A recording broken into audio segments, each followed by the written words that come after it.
Good evening, everyone. Welcome to the Carolinas Weather Group. There was a little bit of a delay there, so thanks for joining us tonight. We appreciate you viewing in. I know it's a little bit past 8 o'clock. We're having some technical difficulties, not only with our Hangout app, but also our guest, Mr. Doug Kleinsinga, is not going to be able to join us tonight. I know they just welcomed in a new baby, so. He is on daddy duty tonight, so we're going to give him a break and let him take care of that. So it's kind of last minute, so we're just going to talk a little bit about everything tonight. We have a few discussion points that we've talked to about before the show, but we'll just kind of talk a little bit and we'll see what we get into. So again, welcome to the Carolinas Weather Group. We appreciate you joining in, and we hope that you've had a good day. I hope that you've been able to survive all the pollen out there. I know it is really bothering me, and I'm sure it's bothering a lot of you guys with allergies. So hopefully you're getting through that, and it's finally warmed up. So I'm going to toss it down to James, who is in Charlotte, and what's been happening in your neck of the woods for the past few days, James? A lot of hiding from the pollen. That is certainly the truth. I think we had a little bit of a crummy weekend. I think a lot of people probably did. Clouds and kind of cool, but the sun returned today. Can't really complain. I think one of the things that we're going to be talking about today is the update to the Radar Scope app, and we can certainly see, because now I've got my screen share working over to my phone, that certain parts of the country are getting one last round of Old Man Winter. So I'm thankful that it's not us. Yes, and okay. Now I'm gonna talk. It showed me it's been muted, but I could see my little dots going up. So I told you it's being glitchy tonight, at least on my end. So yeah, and talking about Old Man Winter, maybe we can talk a little bit about what happened this past weekend up where your parents live. I know up in the Northeast, there was some doomsday scenarios of some big snowfall totals, but that really didn't pan out the way that it was predicted. So maybe we can hit on that subject. For that, let's go down to Charleston, South Carolina, and see how Shay is doing and what's been going on down there for the past few days. No, came out of our little, hopefully last cold snap. We got down into the upper 30s, I think, one night, Sunday night. And man, I tell you what, spring's turned on again. It's looking really good. I like these really brisk mornings where it's right around 50, 54, and then it warms up into the upper 70s in the day. I wish this kind of weather was year round here. So we're doing pretty good. The big struggle right now for us at Weatherflow with our forecasting on the East Coast is the sea breezing effect. So we have a pretty nice robust Bermuda high sitting out in the Atlantic, and the sea breezes are coming up above values for the first day on what was it, Monday? No, Tuesday, and then today flexed like it was going to be stronger, and then it backed off by mid-afternoon, mid to late afternoon. So it's always one of those things, the sea surface temperature still being cool down in the low to mid 60s, and just some of the decoupling issues that have happened along the beaches, and this is that time of the year. It's really difficult, and the sea breezes are really trying to come in. But one thing's for sure, the Bermuda highs bring the sea surface temperatures steadily up over time. So I'll go ahead and share screen. If you don't mind, I'm going to... We mind terribly. You see it?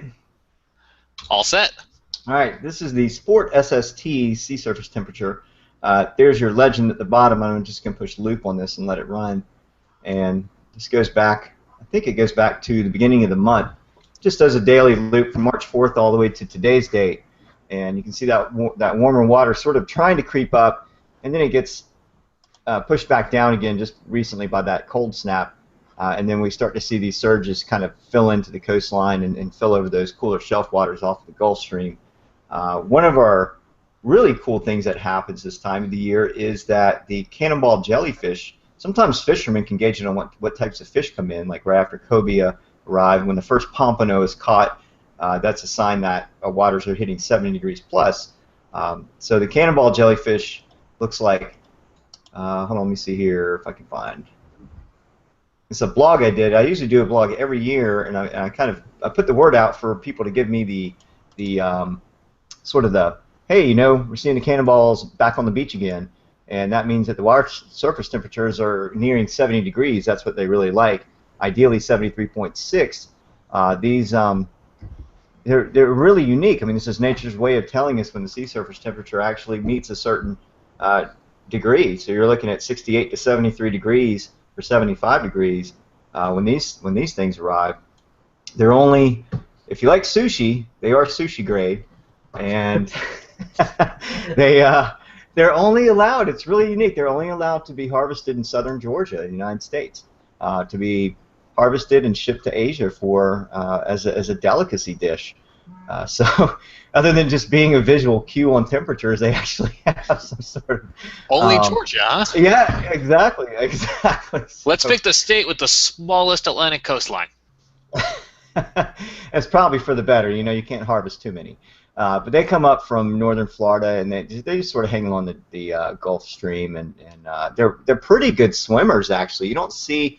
I mean, you get a lot of them in the water, but you would think that there'd be more on the beaches, and they do wash up. But for the most part, and I saw a couple yesterday out in the water. It seems like a couple have become adventurous and maybe surged in with a little bit of a warm surge that happened, and then now we didn't see any at all today. None on the beaches, but they can get out there. They can swim around pretty good.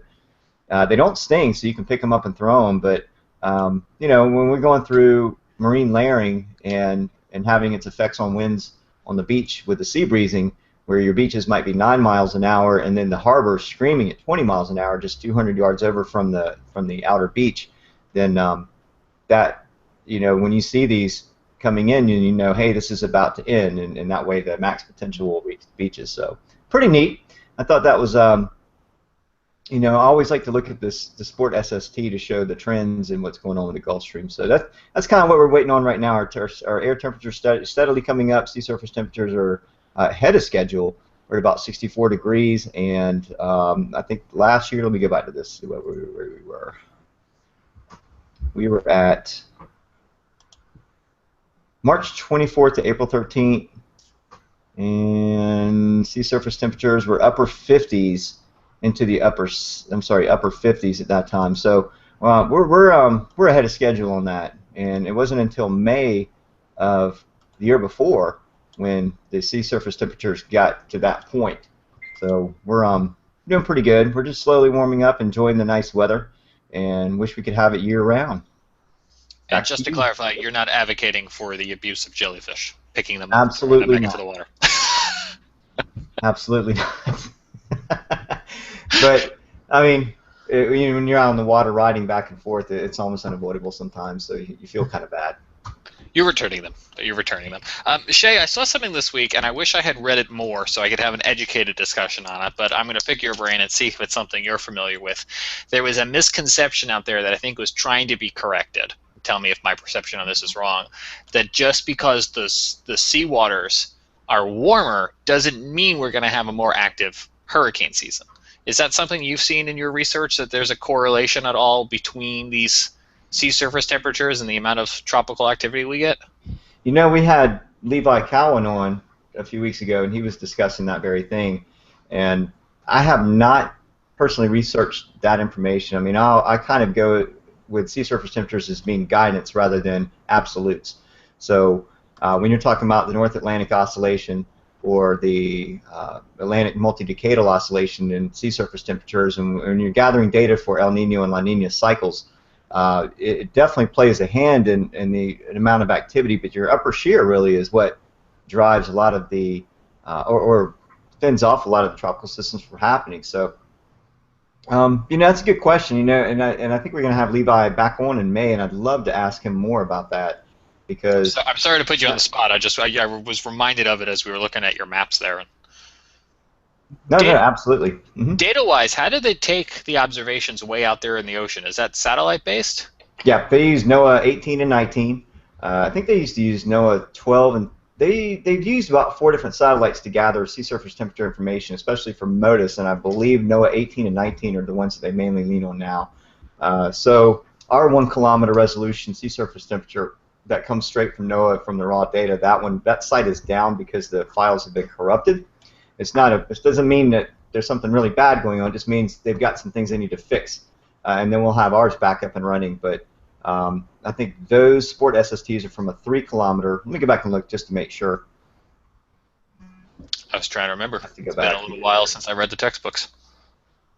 I think it says it somewhere. I believe that they're 3 kilometer. Yeah, I don't know. I can't really see it on here. Product details. Well, I could go. I don't want to do any hunting online for it, but yeah, the 3 kilometer readings on that. And so the NOAA 1819, basically, as long as you have a good clear sky over the ocean, it'll get a really, really nice shot of high resolution sea surface temperatures from that. And then I believe that even without that, the Sport SST, the information they're able to get is just from the signature from the ocean. So it's pretty good. That's the best one I like to use. There's other products out there. I think Rutgers has a good one. That one's a clarity-driven model. So you definitely need clear skies to get the absolute best data off of the sea surface temperatures there. While we're talking about sea surface temperatures, Shay, I know you've been keeping up with El Nino and La Nina, eventually going into La Nina. What is that looking like here in the past couple of weeks? Do we continue to see the slide from El Nino into a more neutral phase? Yes, absolutely. So the trend is on the downward side for the temperatures. I don't have the exact stats right at the moment. I could probably pull them up here in just a minute and find out where we are exactly for the 3.4 region. That's the region that we mostly look at for the Oceanic Nino Index, or the ONI Index. So that's I'll look that up here in just a second just to find out what the temperatures are. The anomaly was up around 3 degrees above. Last I looked, we were at about 2.073, I believe, and it was on the downward trend. And so the 3.4 region, the 3 and the 1+2 are all just edging downwards in temperature. But that's supposed to speed up here pretty soon, according to some of the probabilistic and deterministic models. And then we'll slide into neutral phase by late spring. And then some of the models are hinting, in fact, there's a lot of weight going towards La Nina phasing by midsummer. So we're going to wait and see what happens there as well. And I think some of those storm predictions, hurricane predictions, come out next month. Yeah, Next month or May, actually. I was going to say, I think they're getting ready, or this week may be the week that they're doing the National Tropical Summit or Hurricane Summit conference. I've been wanting to get to that. It's in Galveston, Texas, so maybe one day maybe we can get to that. But yeah, just looking at the things that I heard from a couple weeks ago in Oklahoma City, it does seem like a more phase to neutral, and then La Nina is in store, and that could send an uptick in tropical activity, especially along the East Coast and the Gulf. So Yeah. I know that's something we'll definitely watch throughout late spring into summer. And with you being a resident on the coast, and like I said, tonight, if you're just joining in, just going to be talking about various things. Our guest is not able to join us tonight due It's the to all daddy. request weather hour. Yeah, Call us in if there's a weather topic you'd like to hear. that's right. Tweet us, send us a message, email, whatever the case may be. But Shay, as the community of Charleston, do you guys do you have a lot of preparation meetings before every season? I mean, what does emergency management or those folks there in your county, how do they get ready every year for tropical season, or do they? I mean, that's something that I've been wondering, if there's a certain thing that you guys do to get ready. Yeah, NOAA usually will get with some of the municipal, like the city of Charleston. They'll get with the various coastal communities and cities. Governor Nikki Haley will meet with some of the SCDOT management to find out what the evacuation routes are doing. I think that they do sort of a mock test every year on that. But since Floyd, we haven't had a real test of evacuations on the coast, and the development and population growth has exploded, especially here in Charleston and up and down the coastline. So you're talking, since Floyd, probably 4 or 5 times the population and density that it once was. And we don't have any real new roads. We don't. And I-26, for instance, is a westward track and evacuation route. That road hasn't really widened. I mean, we've got some widening just outside of Charleston, heading towards the west, but then it goes right back down to 4 lanes. And I mean, that's problematic. We should have 6 to 8 lanes from here to Columbia in order to handle evacuation. All the other highways are 2 lanes or 4 lanes, and people stayed on the roads for up to 24 hours the last time without moving. They ran out of gas. cars were broken down everywhere. So I hope that they're giving some serious thought and not getting too comfortable, since it's been over 10 years since major hurricanes hit the United States coast. Um, we always hope that we don't get hit, but an evacuation would take days and days for all of the population to be able to get out of the city. So I would hope that they would do, probably, in my opinion, I think it would be best to do an evacuation, maybe a voluntary evacuation for days ahead, if something imminent is happening, instead of waiting till 2 days out or 3 days out, maybe even 5 days, just to get people on the roads quicker. That Interstate 26 is bad on a good day. Yeah. So I can't even wrap my mind around using that as an evacuation route, because it's like you said, it's not a big enough artery and could be problematic. The thing is, if they reverse the lanes, you got 4 lanes to get out of Charleston. You got 8 lanes that bottleneck down into 4, or actually, how many? Let's see, 1, 2, 3, 4, 5, 6. That's about 8 lanes that they could reverse getting out of Charleston, but they do bottleneck into 4 at some point past Somerville, just inland, about 20 or 30 miles. And then from there, once you get to Columbia, then you have some other bottlenecking issues there. So that was the biggest issue, is they were hesitant to open up the other 2 lanes of 26 during Floyd, because they hadn't worked out the logistics on the other end. Once they did the changeovers to Interstate 77 in Columbia, and they shifted some of the interstates around, that was a problem there. So I think they've probably got that resolved by now, but hope we don't ever have to go through that. Definitely. I know I go to Hilton Heads occasionally in the summertime, and that change from just outside of Columbia, it always, like you said, James, bottlenecks. I mean, you're just sitting there for, it seems like, ever, and nobody's going anywhere. So a lot of people in that area and not a lot of ways to get out. So definitely a big headache for sure if we was to see a tropical system move in that direction. And speaking of systems, we had one in the northeast this past week. Actually, supposed to produce a little bit of rain, or not a little bit. I was looking at some stuff, close to an inch of rain here in the Carolinas, and we didn't get anything from that. I want to talk about that system northeast, but kind of sidetracked here talking about the rain. I did see earlier today, and I wish I would have copied down the tweet, but it's showing most of North Carolina locations. This could be the driest March on record.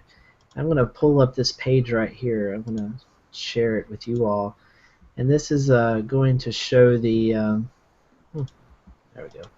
This is going to show departure from rainfall, and we've only seen it in most of the Carolinas 10 to 25, 35% of the rainfall that we normally see in the month of March. So it's been very dry here in the Carolinas, as you can see, even down in South Carolina. So a lot of people, we saw a lot of rain over the wintertime and the late last fall into the winter, but we're starting off our springtime, our meteorological spring, on a very dry note. And I've noticed around here a lot of wildfires in the mountains and the foothill locations. In fact, we have one right now on Lake James, just started today. So a lot of areas here in the Carolinas, and James, you could probably talk about that too there in the Charlotte area, where I think you guys seen a fire just to the south of you guys.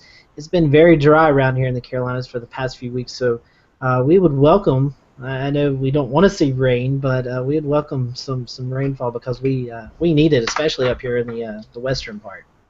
Yeah, absolutely. I was watching yesterday. I didn't see it for myself, but I was seeing it on social media and on TV. Emergency resources in the Charlotte area, Gaston County, up into northern parts of Mecklenburg County, responding to lots of reports of smoke and haze. And I'm trying to see now if I can find an image from Brad or for somebody just to show you exactly what it was. But yeah, I believe it was a fire in Chester County that was carrying, the smoke was carrying, and it was causing concern and also false alarms. Actually, I have it here, so I'm going to pull it up for you.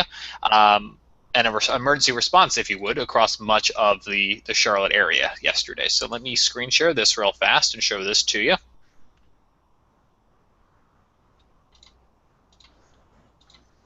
You guys able to see this here? I can make it full screen too if you'd like. This is on Brad's Facebook page. Brad Penovich, WCNC, friend of the show. You can see there he's circling what was just in the northwestern part of that county there. They were picking it up yesterday. You can see kind of how that's flowing then back across York and into parts of Gaston. And I think we saw, like I said, some of the resources, Huntersville Fire Department tweeting about it yesterday as well. Yeah, I was I'm gonna pop this up again. If you're just joining us, kind of just a free-for-all weather show tonight, talking about anything and everything weather-wise. But to that point, James, I was going to show the surface observations yesterday from Gastonia. I can find it. Yeah, you and I were talking about that right before the show started. Let's see. About how the observation there picked it up as well. Yeah, it did. And let's see. 22nd.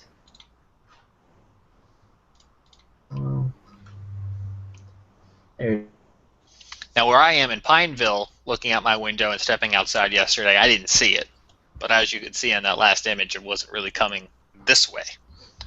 So you can see right here, we had clear skies, and then about what was that, 3:54, 4 o'clock almost. You see mostly cloudy with haze, and then partly cloudy the next hour, and then it went back to fair skies. So that was actually the smoke plume moving into the Gaston County area, and as you can see, southwest winds at 12, gusting to 20. South winds at 9, gusting to 20 miles per hour. So that was actually the wind pushing that smoke plume over the airport there at Gastonia. And look at the visibility here, 2.5 miles. So that kind of shows you how thick the smoke was. And then it went to 8 miles and then back to 10 miles. So yeah, it was very very smoky there in the parts of the Charlotte metro area.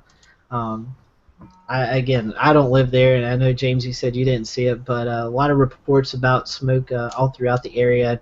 And Shay, I don't mean to throw you out there because I know you may have not been keeping up with it, but it looks like you guys have had a few fires there on the coast as well.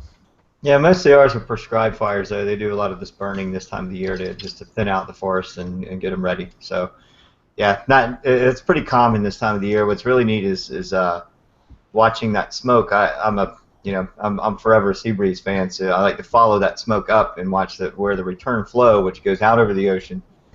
We had so much smoke at one point that it was creating a kind of a dreary effect on the sunset. But yeah, pollen's been the big deal here too. I mean, it's been mostly sunny with a foot of pollen.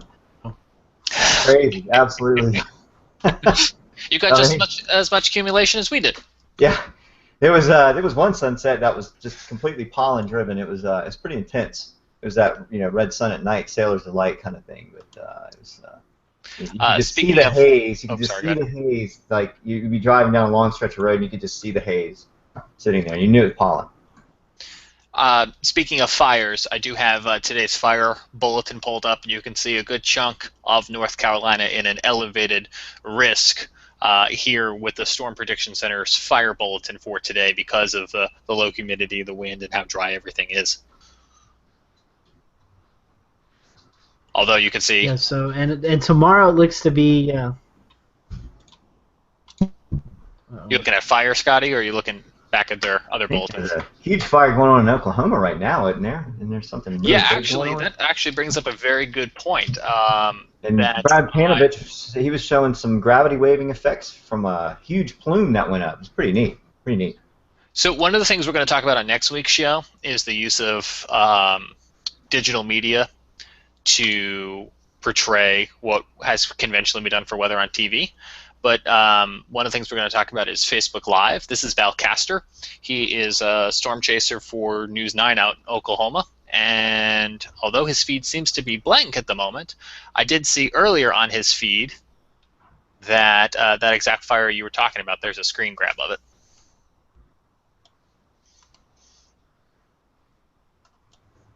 Wow, that's just...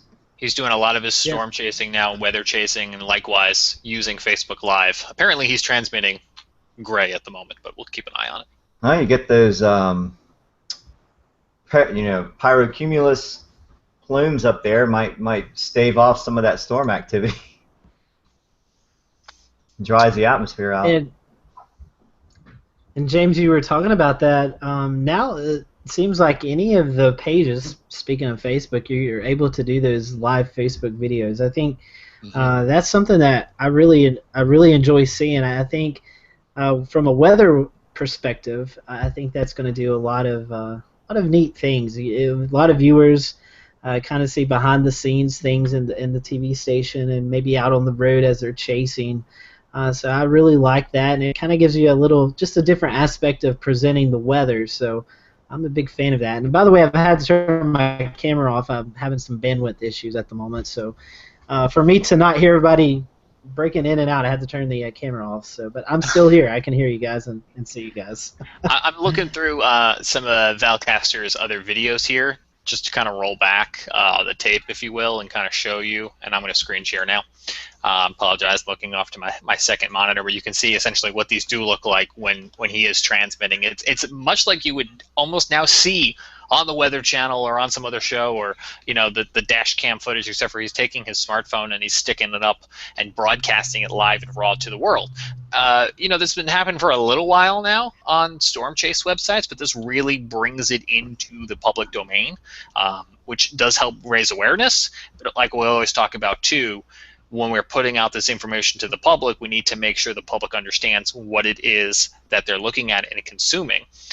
And actually just saw a great example of that too, to move off of fires and maybe transition us over to the weather conversation. I was looking at the National Weather Service New York office based on Long Island, their page, trying to review some of the things from this weekend, and I noticed they had a very brief post up at one point, and give me a moment while I try to find it again, where they said the winter storm warning has been changed to a winter weather advisory.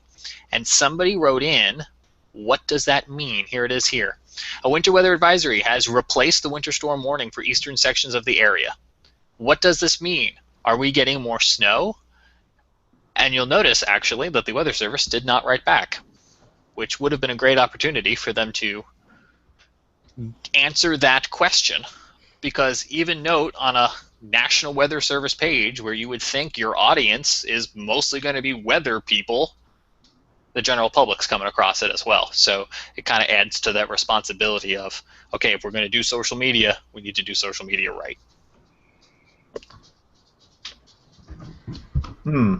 Yeah, that would have been a great thing for them to kind of respond on. Yes, I think Scotty, you're breaking up again a little bit. Are you able to hear us? And then there were two. And then there were two. Well, I can go on to my next slide if you like, Shay. Yeah, go for it. I mean, I've got another topic to bring up. Oh, real quick. Go ahead, James. I'm going to get back to the Nino index here. I wanted to pop something up about this winter storm. I know there was a lot of discussion about the Euro model, and I don't necessarily have all that information in front of me, but the forecast was changing a lot. And at the end of the day, a lot of Long Island ended up with maybe 2 or 3, 4 inches of snow, which for them is not a whole lot. It's certainly interesting in March, but nonetheless, I wanted to point out, I noticed this is the forecast, by the way, that same office put out, which, by the way, I like that office. Great people work there. But this forecast really caught my eye because I felt for them a little, because it's a very difficult forecast. This came out at 5 p.m. on Saturday, but if you'll notice where the bands are, and I'm going to change this color so it's a little bit easier to see, you'll notice very little difference distance-wise between what at one point they were calling for 8 inches of snow over here and as little as 2 inches of snow over here. And if I pop this up in Google Maps, if you're not familiar with the area, we can kind of measure that. And here is that Nassau-Suffolk County line that we were just looking at. That first boundary of theirs where they increased it, that's only 15 miles. I mean, that's practically a margin of error. And by the time you get out to the rest of Suffolk County, it's 60 miles. So in a term of 60 miles, they were going from 2 inches of snow to 8 inches of snow, which just really speaks to how difficult of a forecast this was because of where the storm was set up. Yeah, interesting. Yeah, I saw some of the model runs and saw some of the discussion about that earlier on, and there was this big argument: is the GFS taking it out? Is the Euro taking it out, or what's going to happen here? Is this thing really is it gonna slam into the Northeast, or is it going to swipe the Northeast? And I don't even know in the end. I don't even know which model really kind of got the track right. So. If I recall correctly from my reading this week, I think it was quote-unquote surprisingly the GFS. And I say that because people like to praise the Euro, and obviously it does a really good job, but it's kind of setups like this where it still has some shortcomings versus the GFS, which I think all know, is the basis for a lot of what we do, but also has some room for improvement. Right, yeah. Yeah. Scotty says his computer decided to do an update. Scotty, are you running a PC? I don't even think he's on anymore. No, I'm just talking to myself. Barely. Yes. You and me yelling into empty space. Well, I know you had a point you wanted to bring up, so I'll throw it over to your court, and then if you want to talk a little bit radar scope, I've got that queued up as well. We can kind of look at the dual panes and look at some live storm tracks, but I'll send it over to you first. Cool. I'm going to share screen just to get back to our Nino index, and this table, it's a long table, goes back to 1950, but it shows you the anomalies. All these blue ones, all the blue numbers you see are the La Nina years, and the reds are the El Nino years, so you can kind of track, your El Nino and La Nina cycles.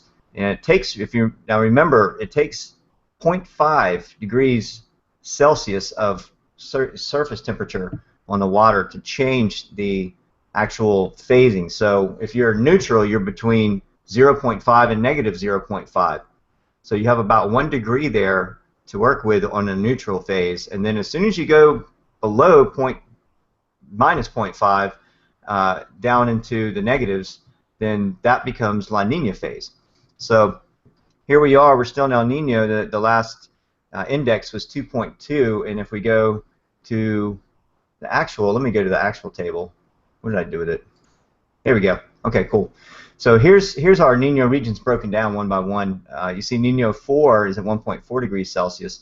That one seems to be sort of holding. This is the furthest one to the west, and it's sort of holding its own. It's not really doing a whole lot. The Kelvin waving is occurring there. It's keeping some warm water plumage to the surface. And as we get into Nino region 3.4, we see the water surface temperatures are starting to fall. And the latest for this past week is 1.7 degrees Celsius. That's pretty significant because it was up near 3. Actually, you see 3 here at the end of November to December, and then it sort of peaked out and then fell, and now it's on the way down. So definitely seeing the trend fall, and El Nino is definitely weakening at this point, especially if you look at Nino region 3, you can see that water temperatures have really dropped down significantly from where they were as well. And Nino 1 plus 2, which is over by South America, and that one's at about 1 degree Celsius. So, had a little spike up there for a bit. A little bit of Kelvin waving reached that area, and some warm water plumage happened. But I think as the thermocline makes its way further to the east and actually rises to the surface, we'll see those water surface temperatures cool down significantly with that cold water upwelling from the thermocline. So the thermocline is basically your underwater ridge where your cold water sits below and then your warm water sits up high. And so when you have an El Nino year, you get a thickened boundary between the two. So where your thermocline could be 50 meters down from the surface, you have that much warm water just sitting there. And that's what the strong El Nino was last year. It's all those hurricanes that were spawning all over these regions and heading towards Hawaii and all those really strong hurricanes we saw. They weren't cooling the waters because it wasn't churning the waters from the deeper, the furthest depths down to draw that cold water up. So when the thermocline sits down lower, it's a recipe for warm water. So now we're seeing the thermocline lift, and some of that colder water is starting to mix in. And then once we get these easterly trades going, that's going to mix that cold water to the surface even more. So that's the latest for the El Nino region. Back to you, James. Actually, Shay, that's a great transition. First off, Scotty has managed to put his duct tape and string back together. That's right. We Don't got it. lie with us. But it also looks like we have our friend Bob Jeswald, Chief Meteorologist at WRBL in Columbus, Georgia, on the line. Bob, can you hear us? I hear you perfectly fine. How you guys doing? How Good, are you? Bob. Good, good. Do I see any familiar faces from last time? Maybe one? Shay is here, and Shay's Scotty here. is here. Yes. Yeah, there's two. Your friend Joey is off in the wings. I think he's listening, but he is Okay. not. He'll be joining us in a little bit. But actually, we were just talking about El Nino, and I believe the last time we talked to you a few weeks ago, you guys were working on a story about it. Right. So bring us up to speed. How'd your story go? Yeah, it went well. It was buried during the election. From the broadcast side, it was not a good move for positioning the piece. It was right after the election night.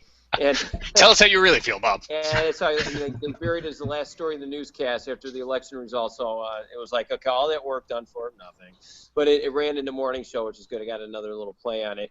I think everything with it, it might have been off a little bit. We were expecting March not to be as warm.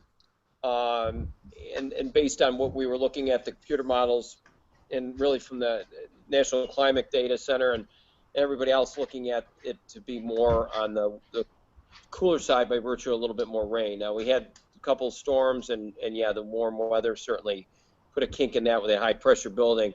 Of course, the impact of La Nina, does it increase our, this as it neutralizes, is this going to be a more severe weather setup? And I was talking to our morning meteorologist about this today, and it makes me wonder, though, again, because with it, we're still dealing with this Bermuda high, strong high pressure southeast, and as we get these strong events that are more wind shear driven, very little dew points, hardly any buoyancy. There's not much happening at the surface. Low-level jet's pretty, kind of minuscule, but it's very more like an upper-level system, and it will probably bring in some wind shear and some severe weather potential. But as it comes through, it appears that they seem to weaken. They look real promising. SPC even has it in this risk area, and nothing happens. And that's been kind of the end result of this, which I think would be similar to that as well. And there he is playing the piece right now, James, in the, on the left side there of the screen. He's playing our El Nino. We'll do a little VO while you're talking here, Bob. Yeah, We'll play out the right piece. There's a morning meteorologist. That's too fun. And there I am talking about comparing 1997 to the onset of El Nino of 2015. It just started in 2015, of course, as it's coming to its end. But the southern jet certainly proved to be true in the story. I think it's exactly what we said it would be. The early droughts that we faced over a course out west, this right here is depicting 97 to 2015, where you could see the 97 year, where look how warm the waters are extending all the way up the California coast. So therefore setting up a very active southern jet stream, and obviously very wet, and as a result cooler and wet, and Texas can contest to that in other areas as well, and as we did in December, as we did in January, and that seemed to neutralize now as we are officially in the spring. These are past winter events that we had there that we were showing you. This is back in December, the flash flooding. Carmen is our weekend meteorologist, and she's talking about the extensive flooding we had, and this is rain that was even in February, still early February. These are areas that were still trying to recover from the December saturated grounds, and so this we're looking at. And then it got into insects with El Nino. I think this is still true. State ophthalmologist here talking about insects and where we're headed, and clearly mosquitoes are looking to be a real nuisance with this. And albeit that cold doesn't kill off insects, and people say that, they just, burrow themselves farther into the ground, and they make a home, and they'll be fine. They just come out a little bit more in full force at one time, so it appears there's more of them. As far as crops are concerned, tomatoes seem to be the one factor here in the south that will be impacted by the extreme weather shift. As far as corn, the surplus of water, as this farmer is talking about, that it's going to be really good, actually. Surprisingly, the detention base is being filled. Hopefully soil, retention coming up, even despite these fluctuations, some pretty dry events we've had in this last couple of weeks. could actually be a bountiful, as you see here, corn crop season. So, and that's a good thing. River levels were certainly pretty high, and as a result, we were looking at some issues there. But as far as all around, the whole team's still looking at what's going on. Severe weather still may be something we got to keep an eye on, and I think you guys know that as we transition to La Nina, we have more wind events like these where trees are snapping and very wet surfaces and weakened root systems. Obviously, a part of all the extreme weather that we had leading up to this could lead to a lot of significant weather advisories and a little bit more wind events. And I think that's what we're probably going to experience tomorrow, which you guys will see shortly. We'll unveil about tomorrow at this time. Probably we'll start seeing some storms that'll be increasing across north central Alabama. So that's really it at this point. I mean, the story, probably the one part of it that I think the forecast was inaccurate a little bit was the ENSO reports were good, but seeing the cooler, wetter second half of March, which we're not seeing. Bob, some of that file footage looked familiar. Is it too late for me to collect royalties on any of that? You can like the drone, for example, the nice Chattahoochee challenge shots and stuff like that. You deserve every royalty. If it wasn't for you, Hang on. I think that costs 34 never cents, too late. please. Never too late. We could. I'll give you one of those pizza cards. Buy one get one free. My kids were selling. How's that? So, Bob, you mean to tell me that some of this right now that we're seeing out to your west, and we are showing off on the radar scope update from this week, this is coming to your neck of the woods next? This is north of Plano, Texas right now. Yeah, we won't get the blizzard conditions like in the Mile High City, but we're definitely going to be watching that kind of setup ahead of the front. So this is that kind of forcing. The tornado looks real good through those areas.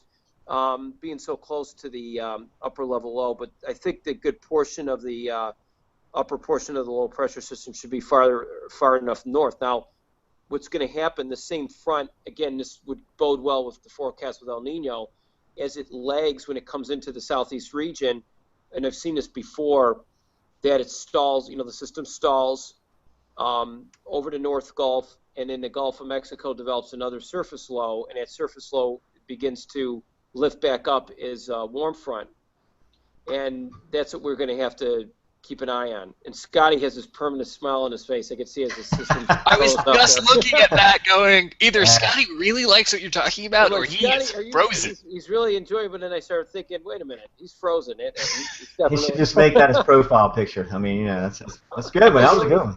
Everybody, do the Scotty. Let's do the Scotty. There you go. No. But what we're watching is the one thing that's for certain is that what's going to happen. We got to keep an eye on Sunday, but then there's another front coming out from the Pacific Northwest. Not as intense as this last one across the Rockies, but it will help to kick out because the southern part of this, the southern branch of the jet stream, will probably attach another low to it and swing our warm front out on Easter Sunday morning. Now, the timing is of the essence, of course, because then we're going to determine will the one cancel it out and push that severe warm sector out, which I'd be watching that warm sector very closely to the north and east of here or south and east of here. But if it doesn't and the warm sector lifts in here by Sunday morning, as 12Z suggests in the GFS, then we may be looking at a severe weather setup on Easter Sunday, albeit that SPC is not talking about it. Nobody's talking about it, but we've seen this. And it may be one of those things we got to keep an eye on. Right now, you look at it, Saturday looks good. Sunday looks like, okay, this stuff will be south and east of here, according to the 12Z. But that timing is definitely going to change, as it did on the rapid production model through WSI and the weather company. We have that RPM that has been pretty good, but it's slowing it down, and it looks pretty close to what even what the GFS says now. Bob, one of the things we're going to do next week, and you and I had been talking about this, is we're going to dedicate a whole show to talking about how weather relates to the overall TV industry, the role it plays, the importance of it, the challenges, kind of the real nitty-gritty behind the scenes. But you're going to be on vacation next week, I understand, right, which is, yes, I'm sure, well-deserved. But I'm glad we got you on tonight, because without giving away any trade secrets, can you give us a little tour of your Batcave? Yes, a little bit. Well, first of all, we are getting ready to, well, it's always money and budgets, but it is in a budget to do our transformation. we're gonna. I might be able to take you. I got just enough battery power, I think, to take you guys through this. But let me. I think I can on this app. I could flip the camera. Yeah, there you go. Here, I'll send this here. This is the Batcave now. This is the old set that James worked under, and it's a 2006 Tampa modified set from WFLA, our sister flagship station, from '06 when they debuted Katie Couric and Bob Jeswald. And the only thing that's changed is some Duratrans in the background to match the HD industry. And the surface here that was shiny, they replaced the countertop, if you will. What's going to happen is this area here, which will surprise James a little bit. This area here used to be the old analog area where we had our old analog stuff. Is cleared out. This is going to be the new weather center in here. Really? We're not going to punch through the wall. Unfortunately, we're going to exit in and out the way I just went in the studio. The chroma key wall in the new studio being constructed, which may not be now to the fall. So this was supposed to start in April. Now it looks like they're going to do the break room. The bathrooms have already been remodeled. The remodeling portions of the newsroom and stuff. But this will be the green wall right here, and then we'll enter over here. But it'll be a whole new set. They're going to totally decommission all this stuff. Will be ripped apart and new set built. It's going to be a standing set. No more sitting anchors. They're going to be standing now. And we'll have interactive TV. But that may not be now. I'm hearing that may not be till November, which was supposed to be last month. This is the HD side, which James knows the SEC. He was here for all this stuff. And then, but this will be the new weather center with a stand-up thing in there for us to do first weathers and et cetera, et cetera. And there's Scotty. I like that picture of Scotty there. Yeah. But this in here is just our desk. This is where we change our clothes. Got a couch in here, a lounge. James didn't see this. Is our new the couch is new. Weather office. Yeah. Now you got all the digs. Yeah, that's digs. Pretty good. And the bathroom. Did you see the $60,000 remodel bathrooms, James? No, I was wondering why you were going to bring us to the bathroom. Yeah, but sounds like now I'm curious. Remember how this is our the new bathroom, $60,000 remodel with asbestos. I'm going to get a call from David Hart, the general manager, in 5 minutes. Said, why did Bob show the bathroom? There's somebody in there. Oh, wow. James will flip out. Look at this, James. Look at this nice. Look at that. How big it is. Wow. This is our new. We could change everything. Look at the sink, the bathroom. Look at that. All the lights come on. You can see. Yeah. So this is we finally got the lights shut off automatically when you come in. Now, Bob, will you also show us the ladies' room? Or no, I'm just kidding. I'll pass on that one. But here's the break room. There's Peyton Fretwell, and he's one of our guys. He's working in here. But this is all going to be Peyton, transferred the much watch movies on 3 guy? Yes, watch movies on 3. These guys watch you. Watch movies on 3. This is James Brierton. Webcast guys have to look out for each other. That's right, webcast guy. He's been watching your movies on 3. Oh, I appreciate it. Yeah, he's right here. Say it. Hey, man.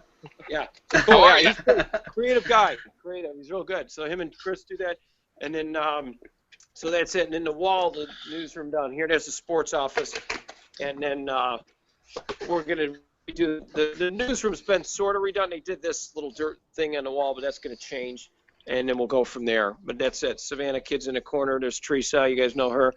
Yeah, it's James Brierton saying hi. And so we're just coming in there. And so Teresa was on with her headsets on. I wanted to, how Teresa, how Teresa. Isn't Naomi Pelliciotti? How are you? So sports. Hello. Former web guy. You remember James Brierton, did you? I don't think we ever crossed paths. No, she never did. Okay. That's Natalie. But give hi. Dane Young a hard time for me. Yeah, well, Dane Young, Dane's on vacation, so she's in for Dane tonight. The nerve of him. Yes. And then that's it. That's pretty much it, guys. So it's a little grand tour, but it'll be nice when we get it done. I look forward to it. And what people like to say, what I like to say to get myself pumped up, is that Friday night tailgates. Go Bob, go. There you go. Go Bob, go. Got a nice place in the studio there. Yeah, it's pretty good, but that's pretty much the extent of it. But yeah, it's coming along. It's taking time. But hopefully it'll be nice once we get things rocking and rolling. I was hoping it was going to be in August. The Weather Center may be first, which they may do that first. There's something with they didn't budget something right, but they have the money. It's not that it's the capital money's there, so we're like saying, so does that mean we're never going to get a new studio? And they said, no, we'll get it. It's just the way it was budgeted, so that's good news. TV business comes down to every single penny. Yeah, it does. As do most businesses, I imagine. Yeah. But hey, if you get it in time for November, I mean, just in time for your November sweeps period.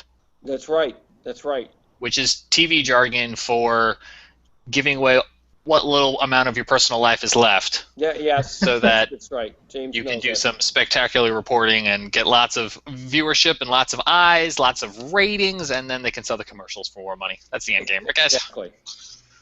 Cool. Hey guys, I got something I wanted to shoot your way real quick. I know this was kind of a big hit this past Saturday down in Fort Lauderdale. There was a water spout, and not just your everyday water spout. This was very unique. One of the lifeguards there, named Florencia Morales, filmed this. And let me Google Hangout this. Is that a verb? I like that. Yeah, that's right. I can't share for some reason, James. Is that? Was it the because time you- lapse? Oh, here we go. I got it. All right. So let me make sure the volume's all the way down. But can you see that? Okay. Oh yeah. Yeah. Okay. So that that's came neat. off the beach. That came off the beach. It sent catamarans up in the air.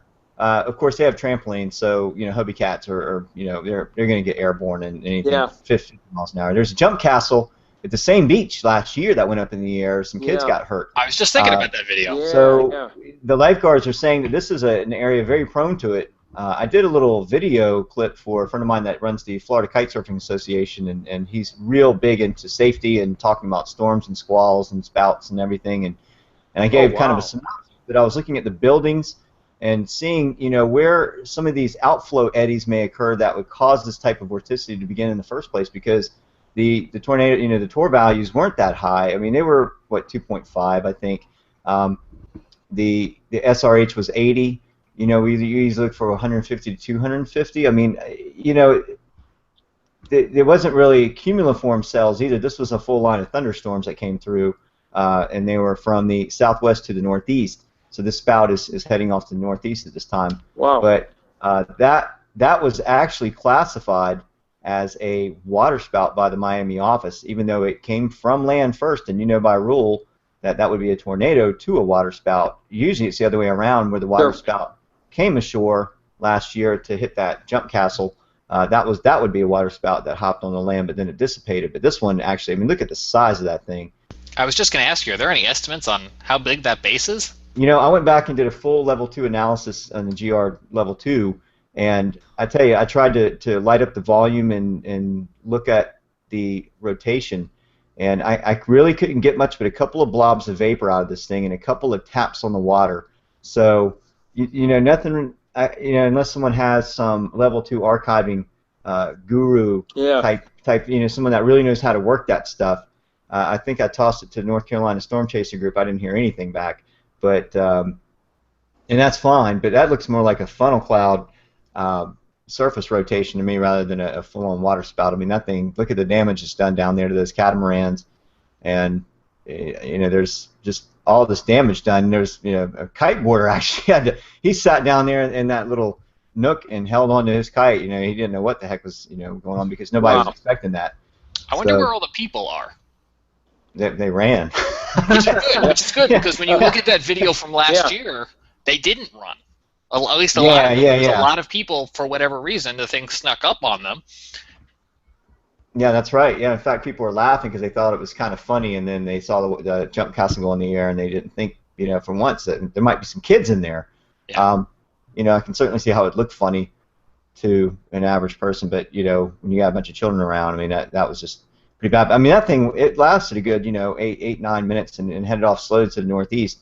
But I mean, you can see how low the cloud base is to the surface. Usually, you see a truncated, sort of a truncated helix that goes from a cumuliform base to the surface. But yeah, I just wanted to throw that you guys' way and let you know that was a pretty big deal over the weekend down in Florida. That they've had quite a few tornadoes and water spouts down there this year already. And that was a significant one.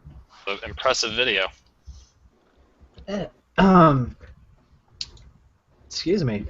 Oh, is that Scotty connected to the internet? I'm back. Yeah, that was cool stuff.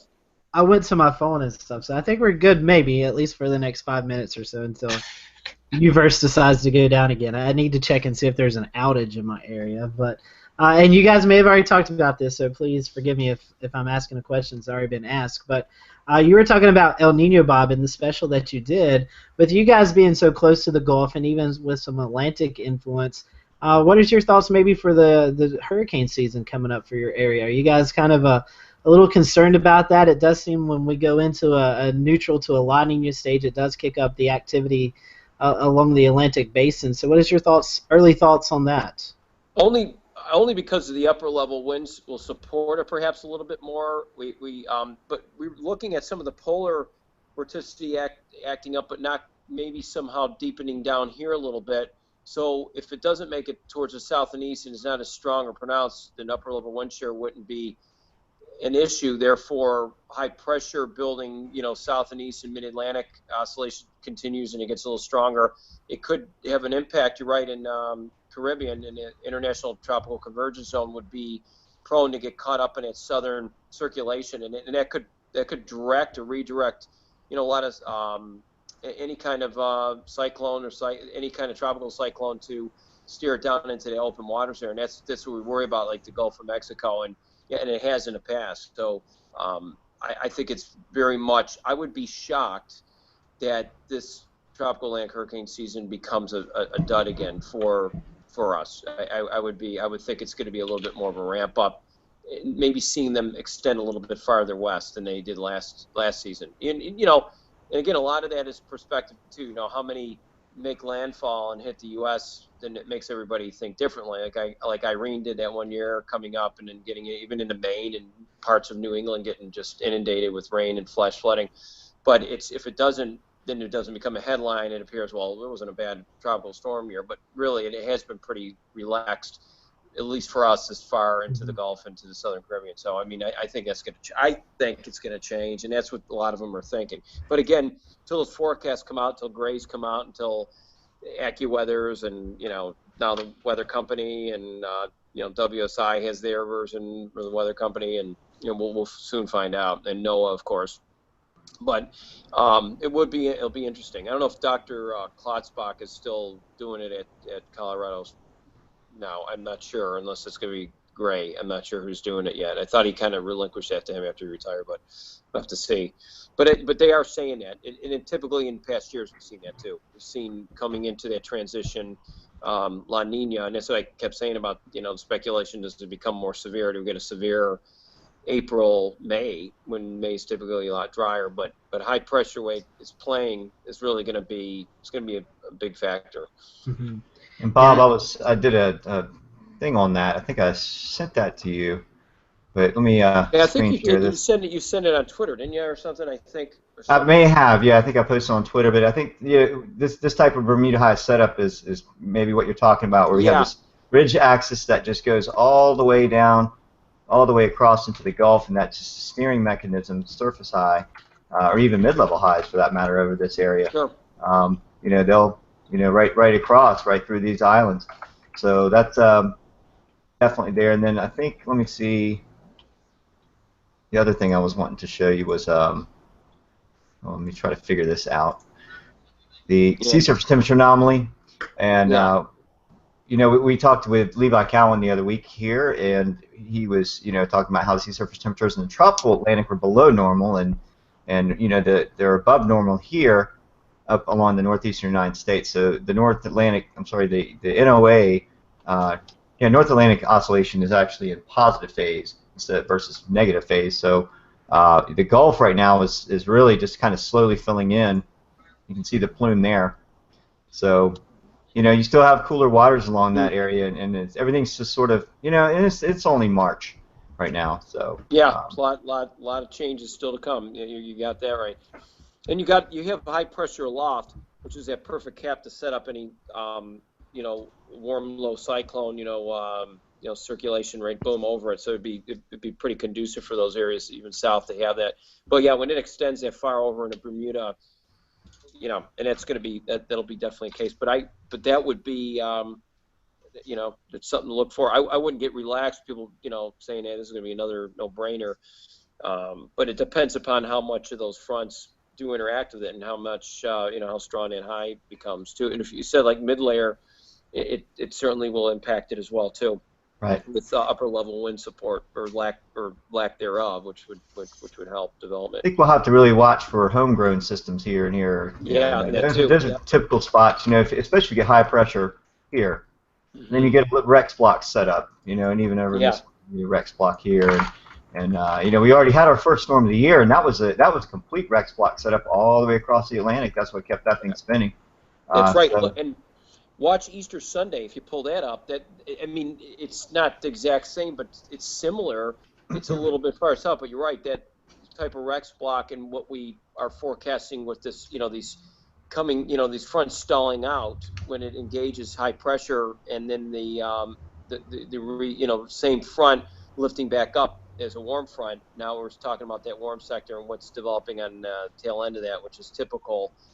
Getting that kind of genesis on it. So you end up seeing that low develop, and then that's, bam, coming right out of the Gulf. Now, it's not the season for it, but you're right. It's something we have to keep an eye on. That's what I fear, because it's like, oh, God, it would just too much, because that would really be crazy. Because we've been, and of course, the number one, and I know the next session, James said we'll talk about it, but the broadcast industry does so well with, of course, you guys know, guys, but it does fantastic when it comes to ratings. And Bob, Yeah. I'm going to jump on here Nice. just a second, if you mind, because what we were looking at, we were talking about this, I think, just before you came on, Bob. This is Facebook Live, Oklahoma City area. This is Val Castor, News 9 Storm Chaser. His live feed is back up, and they are chasing fires today. So what you're seeing there glowing on your screen, it looks to be some sort of field fire. But this is going out live on Facebook. So we were having that conversation before. I apologize for stepping on you, Bob, but I was keeping an eye on what he was looking at, and he just came up over this hill, and I was trying to figure out what was glowing out in the distance. And it's these fires they are chasing tonight out in Oklahoma after, and I will screen share this as well, after they had that line of storms come through a little bit earlier that is now moved off into the eastern part of the state. Yeah. Wow. Let me see what the winds are out there. I was going to say, it seems like there's a line just outside of Tulsa and extends all the way to just to Fort Worth, Texas, and that's full of severe thunderstorm warnings. Yeah, there's a... Yeah, and it's going to probably be coming into the Dallas metro here in not too long, because, and if you bear with me while I try to figure out where they put stuff in this new radar scope, I should be able to measure the distance from that line to Dallas. Anybody know where they put that bad boy? There it is. Oh, yep. So they're 60 miles to the nearest cell, 45 miles to the edge of the latest severe thunderstorm warning, which I've been watching over the last few minutes. I think that one just came out as I'll put this into motion, watching the development there on the southern end of that storm as it comes into that metro area. Yeah, that's pretty impressive. And Bob, that line is moving towards you guys tomorrow, correct? What are you guys expecting there in the in your area? We're looking after. I mean, the only thing that may be on our side, yes, is the. Well, of course, being our little. If anybody is watching tonight from the Charlotte area and you're familiar with WBTV News 3 on your side, they sound very similar at WRBL, so they're on your side as well. Yeah, I was talking to our one meteorologist. I was thinking, okay, good. This thing happens after sunset for us, if this comes in our region. But it's not driven by CAPE so much for our area, nor is it or daytime heating. So I think a lot of this is we've got to look at upper level winds. And whether it's at night, it's showing it to be rather intense here, similar to what you're seeing right now in Plano, Texas, or wherever else you're looking at. And so that's something that we've got to keep an eye on. I think it's going to be a night event. It looks like it's going to be more after sunset. There's going to be some convective activity ahead of it, some pop-up. But then the actual line itself, albeit the squall line or some outflow, could provide, north-central Alabama with the SPC coordinating with slight risk. I think it'd be more hail and wind, and in fact they're even looking at the cold air aloft to see how much this could suspend and hold us for some large hail in those areas. By the time it comes here, and of course that would equate to a lot of wind too, obviously the downdrafts that pulling down, so we have to see how large a hail can become and wind flowing out, and then rain, heavy rain too. And we haven't had a good heavy rain event now in a couple of weeks, so we need rain, but of course we don't need heavy, but we need rain. because all the pollen. Now we're facing the pollen. Of course, pollen season is a bear right now down here. Yeah. We're feeling it here too. Yeah. Hey, James, I'm gonna borrow the screen real quick. Go for it. I just wanted to pop up our data scope to show you what the winds are for the area. So behind that, and a lot of these are shadowed out, that you're looking at 20 to 28 knots. You know, that wind, I mean, that just proves those winds behind the front, post-frontal winds are you know, they're kicking up pretty good. So ahead of the front, that convergence is about 19 to 27 knots, and Wow. 18 Yeah, to that's- 26. This is actually one of our, the yellow ones are our weather stations. Let's see what the Lake Robert says. That's at 27 feet. And we're Shay, getting up. I'm sorry to interrupt you. Are you guys seeing Shay's screen? Because I am not, but maybe it's just No, me. I'm not. I'm seeing a hurricane. It looks like Hurricane Katrina. I think that's his. Yeah, your icon. Okay, let me try this again. Sorry to interrupt you. I just wanted No, to. no, it's fine, it's fine. I mean, There it how about goes. now? Now I There got it it. is. Yeah, All right, good got it. deal. Okay, cool. Yeah, you'll let me go on during the weather flow show for about 10 minutes about sea breeze structure, and I'm talking on about the screen and all this. No one said, hey, we have no idea what you're talking about. We're in the same boat as you now. We're Yeah. So anyways, here's one of our stations at Lake Ray Roberts. That elevation on that was 27 feet, and you can see the winds are coming up. That convergence is about 27 knots. Dallas is showing 26 knots. So you have quite a bit of convergence coming up from the south, and then right behind on the post-frontal flow, what I was talking about earlier is you're really seeing some winds kick up behind here, 21 to 27 at Goodlet. Yeah, so some of these winds are pretty strong. That video you showed, James, is boy, I tell you, that was really spreading those fires. I wonder, if the ground is still wet there. You said that was behind the front? That's going to be somewhere in Oklahoma City. I'm going to screen share it again as well, and then we can decide, I guess, what to look up. But if I check out his, I know that's where the TV station's based. If I check his chat here, I think it said Woods County. west of Alva, northwest of Alva, Oklahoma is where they currently are. If that helps you, Shay. Okay. Trying to zoom in. It's definitely getting dark there. Well, I guess you could safely say that the winds in that area are anywhere from 15 to 30 knots, 30 knots in gusts. Wiley Hefner. Some of these open spots here are catching some of the higher winds. So yeah, I would say anywhere from 15 to 30 knots. So that's pretty strong. Pretty strong for a fire to. And forgive me on my math and conversion, but approximately how many miles per hour I think we're talking there? That is, I'll tell you what, I can switch that up in a heartbeat. About 1.13 miles per hour per knot. And let me flip that over to miles per hour. And I'm actually really surprised. Alva, Oklahoma, is way north and west of the city, like halfway to Wichita, Kansas. They are way outside that metro. Okay. Well, then the winds are even higher up there. So we're talking 22 to 36 miles an hour. We even had 42 miles an hour around 7 p.m. That may have been. Let me look at statistics, archives. Here we go. 46 miles an hour at 6:53 p.m. That's Ponca City. Ponca City. Ponca City. Gotcha. Sorry. I was out there a couple of weeks ago. That was one of the main towns they always focused on the weather. So. Good deal. And actually, if I'm going to steal the screen back from you for just a moment, if I can, if it'll let me, you can actually visually see it in the fire and the smoke as well. You can see it blowing. Yeah. So I'm seeing 50 miles an hour actually. 55 miles an hour at 4:55 p.m. was near that vicinity. So you're talking 33 to 55 mile an hour winds. Yeah, and you can see it there. Some of the smoke just coming off those flames right on the ground, just immediately being pulled there by those winds. And I think you can even see it a little bit. It's hard to make out, but it looks like right in the middle of the screen where there's a fence, there's some grass. That too might be blowing in the wind. So. Wow. Yeah. It's gusty. Well, Scotty, I think we lost our friend Mr. Jeswald, who I think alluded earlier that he was having battery problems on his phone. So now at 9:20.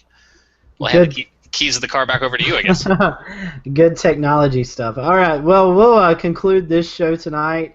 Next week, James, you were going to be. You want to talk a little bit about your topic before we kind of close off the? You're going to see a little bit of what we began to talk about a little bit tonight, and that's how we cover weather, with the primary customer and distribution being the public, radio, TV, now a lot with the web, how that's done, why it's done, and kind of the nature of the beast as well. I'm gonna try to get some folks to talk frankly about, how they make money off of it, but also how they fund their operation and continue to do what they do, which at the end of the day is a public service. So hopefully we'll have that for you right back here, same bad channel, same bad time.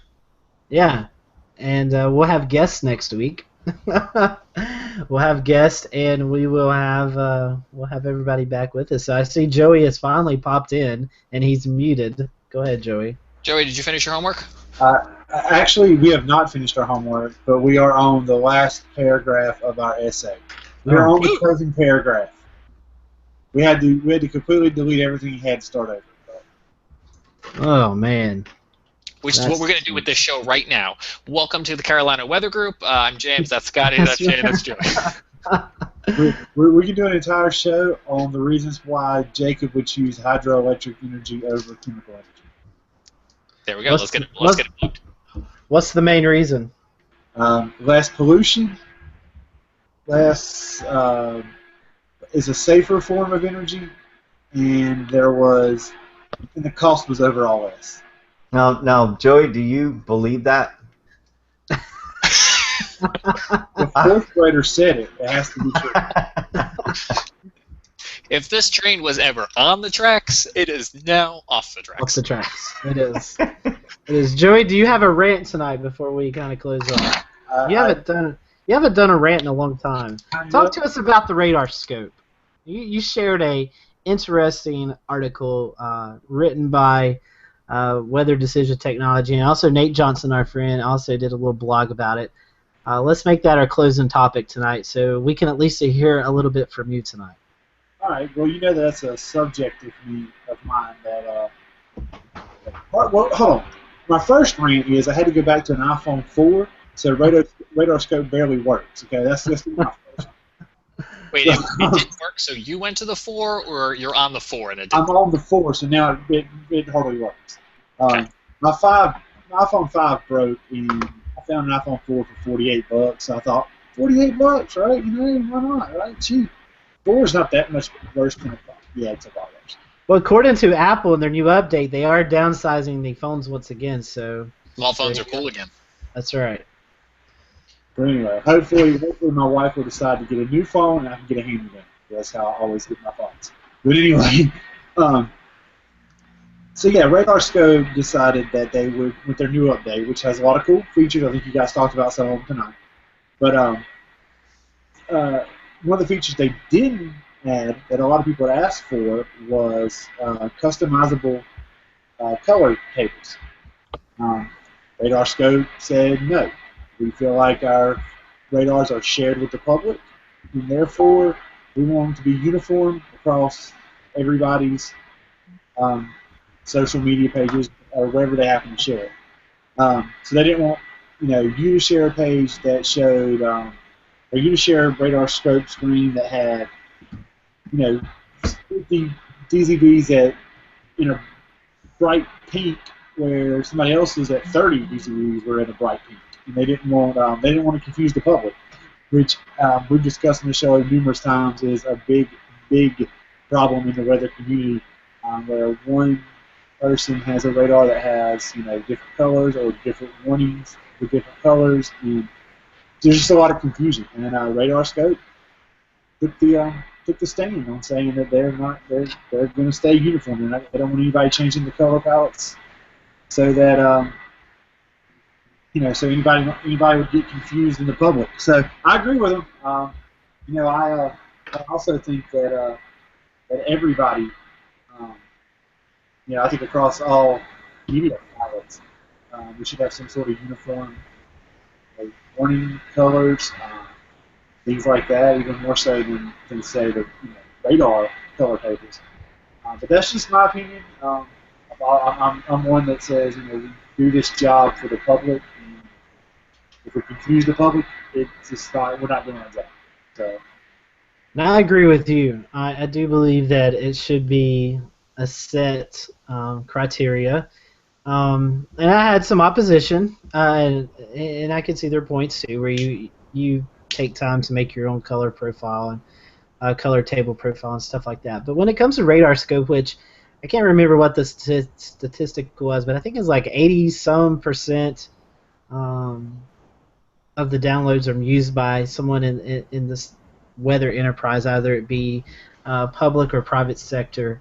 Um, but when you're sharing that image, it kind of when you see that image from everybody, you can kind of take that more serious, as if you was like Joey was saying, if you've seen a pink and purple compared to a red and orange, and it causes a lot of confusion. And they put the example of the tornado May 30th, 2013, the Moore tornado that came through the area, and they said, imagine this.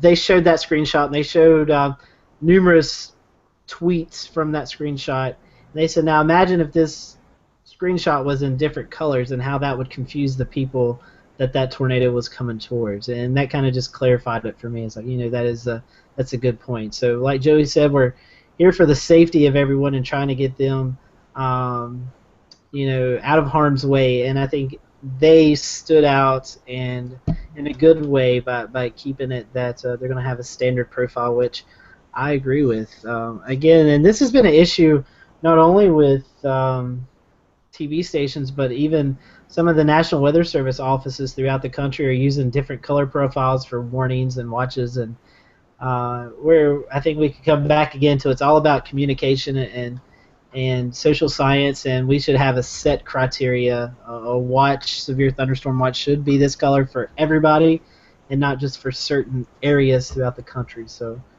James, Shay, do you guys have anything to add to that before we kind of close up? I just think that's a perfect setup to next week. Yep. It is. It is. That's all I got. I'm officially fresh out of ideas.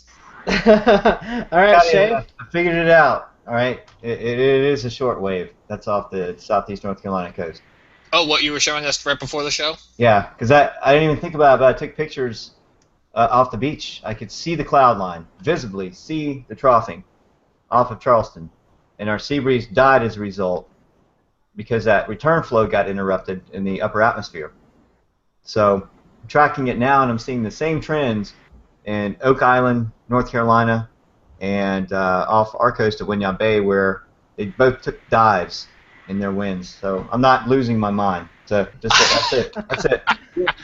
Shay, have you been sitting here for the entire hour and a half trying to figure that out? Well, that and El Nino and the water spout in Fort Lauderdale, Joey. I mean, it's this crazy world, man. Shay, is this what you're talking about here? Yes. Coming past Myrtle Beach now? I'm That trying is to put it into exactly it. That's right. Yep.